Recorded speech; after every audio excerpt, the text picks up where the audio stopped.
The ripple effect of US troops' withdrawal from Afghanistan is already making itself felt in Jammu and Kashmir. With constant efforts to infiltrate terrorists and push narcotics into Indian territory, Pakistan is consistently making attempts to hamper peace and accord in the region. But to their much disappointment, all such plans get thwarted at the hands of Indian security forces who are marching well ahead on their mission of making the valley terrorism-free. A report. Indian security forces recently foiled a major narcotics smuggling bid along the international border in Jammu and Kashmir and seized at least 10 kg of heroin. This was one of the several incidents of drug smuggling from Pakistan's side in recent months that has caught the attention of the security forces.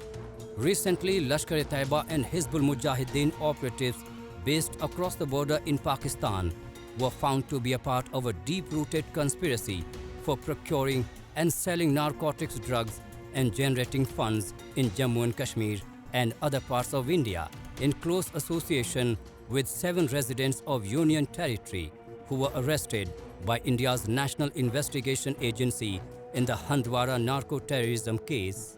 The police had 21 kg heroin and 1.34 crore Indian currency, total worth of 200 crore rupees, from the possession of Lashkar operatives last year in the same case. To keep its terror machine running, Pakistan has been using narcotics as a major financing tool. But to its much disappointment and humiliation, even the narco-terror network of Islamabad stands exposed now, as the Indian security forces have upped their arms against Pakistan-sponsored terrorism at all fronts. After Article 370 abrogation and the crackdown on all this money that was coming in from Pakistan and other through Hawala transactions or through other channels, there has been a lack of funds with the people over there who are working at the behest of Pakistan, and therefore Pakistan decided that it is better to send them narcotics. It would achieve the aim of providing money to its people over there. Second is that it will spoil the younger generation of the Indian nation all throughout.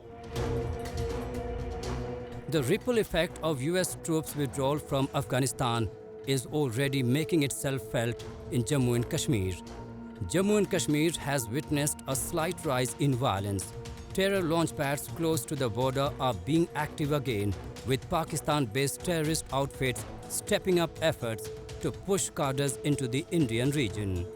Intelligence agencies say at least 6 groups of terrorists have infiltrated the Kashmir Valley with some high-value targets on their agenda, and as many as 300 terrorists have again occupied the camps across the line of control, which were abandoned after ceasefire was announced in February this year.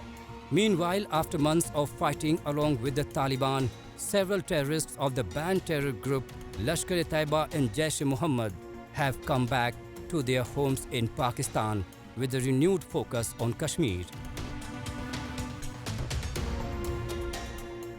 If you recollect, the past 1 year, more than 110 of these militants have been wiped out by the Indian Army who were operating in either Kashmir Valley or trying to infiltrate into India. Therefore, now, but with this Taliban victory, they have got a sort of emboldened to now try and say that we could again attempt to try to destabilize India and walk into India as they were doing earlier, which is a fallacy on their part. The Indian Army is capable enough of foiling all such moves. Pakistan Intelligence Agency and terror groups are also carrying out recruitment in Jammu and Kashmir using applications in cyber and mobile space, as direct physical interactions have become difficult due to the security forces' hawk-eyed vigil.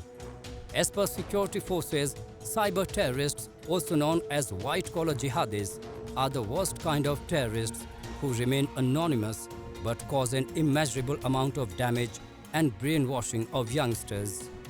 They mislead the youth and general population by peddling lies on social media and twisting the situation to suit the separatists or terrorist groups. the Jammu and Kashmir police recently arrested 5 suspected white-collar jihadis who were behind a campaign to spread falsehood about the sovereignty of the country. They were running a blog site, kashmirfight.wordpress.com, wherein the name of the victim was first published. He was profiled, giving detailed justification as to how and why he is a legitimate target for the terrorists and subsequently his actual execution by the terror groups.